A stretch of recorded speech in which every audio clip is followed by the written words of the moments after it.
आज के किस स्टडीज के इस लेक्चर में आपके सबसे बड़े सवाल का जवाब देने का प्रयास करेंगे। आपकी तरफ से सबसे बड़ा सवाल ये पूछा जाता है कि पत्नी ये कह रही है कि ना मैं तेरे साथ रहूंगी, ना मैं तुझे डिवोर्स दूंगी, तो ऐसी स्थिति में हम क्या करें और क्या हम ऐसी परिस्थिति में दूसरी शादी कर सकते हैं? इसका कोई उपाय है तो मुझे उपाय बताइए। या तो मैं इससे डिवोर्स ले सकूं, या फिर मैं इस सिचुएशन में दूसरी शादी कर सकूं, या फिर लिविंग में रह सकूं। तो चलिए आज के इस स्टडीज के इस लेक्चर में आपके इस सवाल का पूरी तरीके से जवाब देने का प्रयास करेंगे। क्या आपको क्या क्या करना चाहिए और आपको कौन सा ऑप्शन ज्यादा बेस्ट रहेगा? क्या आप लिविंग में रहें, आप रीमैरिज कर लें, या फिर आप डिवोर्स ले लें? आज के इस स्टडीज के इस लेक्चर में आपको डिटेल में बताएंगे। और यहां पर जो पत्नी की मनमानी है कि ना मैं साथ रहूंगी ना मैं डिवोर्स दूंगी, तो ये उसकी मनमानी को यहीं पर अपन खत्म करते हैं।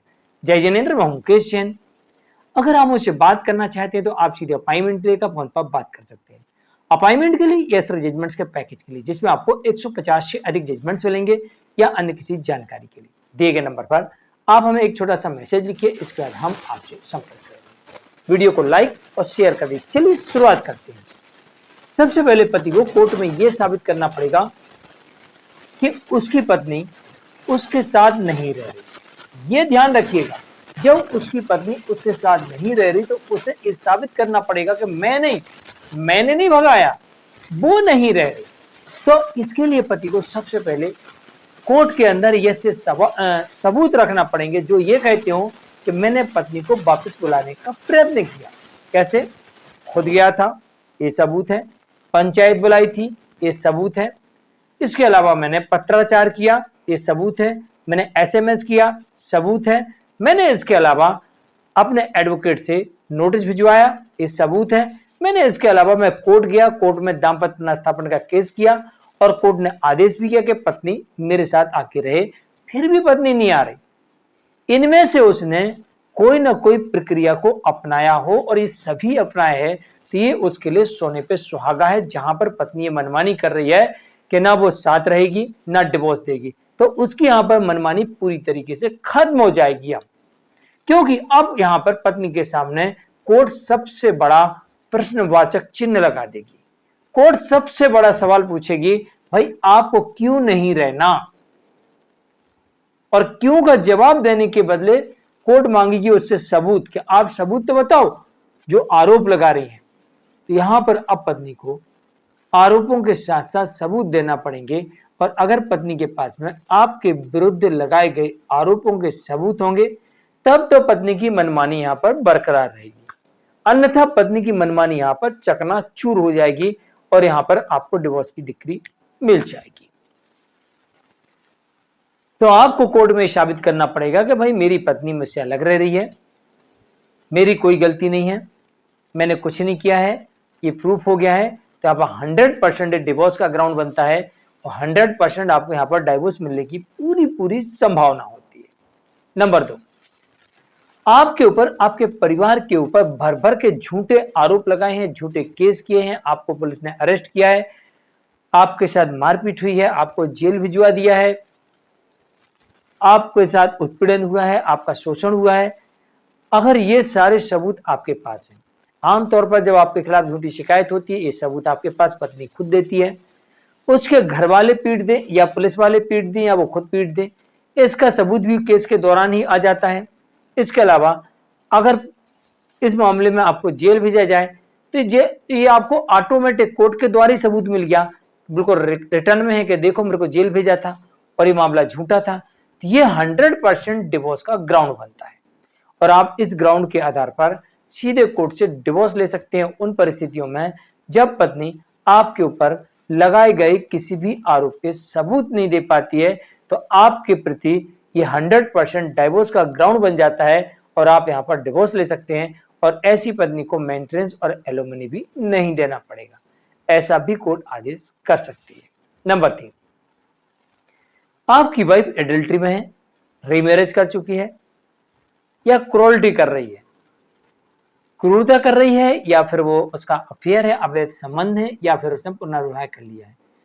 तीनों में से कोई भी एक ग्राउंड अगर आपके पास है तो फिर इन परिस्थितियों में भी यहां पर आपको एक पैसा नहीं देना पड़ेगा। कोई पैसा नहीं देना पड़ेगा किसी भी चीज का, किसी प्रकार का, और ऊपर से आपको डिवोर्स मिल जाएगा और यहाँ पर पत्नी की मनमानी पूरी तरीके से खत्म हो जाएगी। नंबर 4,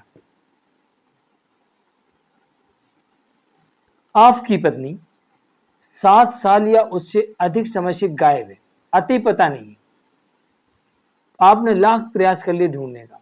यहां पर ये ग्राउंड सभी के लिए लागू होता है, चाहे पति हो चाहे उसका पत्नी हो। अगर वो 7 वर्ष या उससे अधिक समय से गायब है, लाख जतन कर लिए उसने ढूंढने का, पुलिस ने भी लाख जतन कर लिए, तो यहाँ पर ये मान लिया जाता है कि ऐसा व्यक्ति अब इस दुनिया में नहीं है। इस कारण से आपका डिवोर्स हो जाता है यहाँ पर। तो ये ग्राउंड ये भी होता है कि जहां पर डिवोर्स हो जाता है। अब पत्नी सोचती होगी मैं इसे डिवोर्स तो दूंगी नहीं, चलिए किसी देश में जाके छुप जाते हैं, किसी बड़े शहर में जाके रहेंगे, इसको डिवोर्स ही नहीं देंगे तो ये कुंवारा बैठा रहेगा, ये शादी नहीं कर सकता, और अगर कल के दिन शादी कर ली तो मैं बीच में आके टपक जाऊंगी, मैं तो अभी जिंदा हूं, तूने कैसे कर ली, भेजो इसको 494 आईपीसी में या बीएनएस 82 में जेल भेजो, रीमैरिज कैसे कर ली। और यहां पर पति अगर पूरे 7 साल इंतजार कर लेता है और उसकी पत्नी का कोई पता नहीं चलता, तो ये मान लिया जाएगा कि उसकी पत्नी अब इस दुनिया में नहीं है और आपका डिवोर्स हो जाएगा।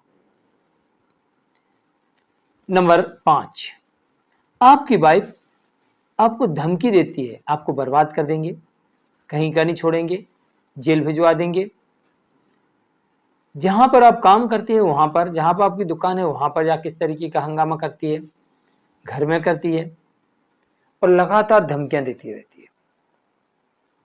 यह भी एक बड़ा ग्राउंड बनता है ऐसे केसेस में, जहां पर एक तो हंगामा करना है, एक तो आपको परेशान करना है, ऊपर से आपको डिवोर्स नहीं देना है, तो डिवोर्स का ग्राउंड बनता है और उस ग्राउंड के आधार पर भी आप डिवोर्स ले सकते हैं। नंबर 6, अन्य व्यक्तियों के सामने आपको अपमानित करना, आपके परिवार वालों को अपमानित करना, आपका सम्मान नहीं करना, आपके परिवार वालों का सम्मान नहीं करना, आपके रिश्तेदारों का सम्मान नहीं करना अन्य व्यक्तियों के सामने, तो ऐसी स्थिति में यह भी एक डिवोर्स का ग्राउंड बनता है। इवन यहां तक कि पति के माँ बाप के सामने पत्नी उसकी बेइज्जती करे, अपमान करे, तब भी यह डिवोर्स का ग्राउंड बनता है और यहाँ पे आप डिवोर्स ले सकते हैं। नंबर 7,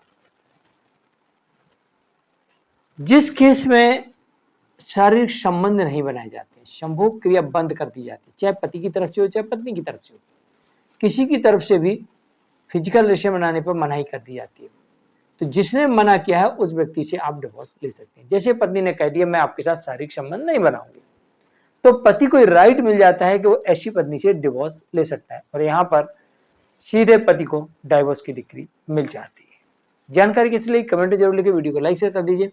और जहां पर पत्नी के मन में भरा हुआ है कि वो ना डिवोर्स देगी ना साथ रहेगी, तो ये उसका कोरा एक भ्रम है, इससे उसे कोई फायदा नहीं होने वाला है। चलिए आज के लिए इतना ही, मैं मुकेश जैन, नमस्कार।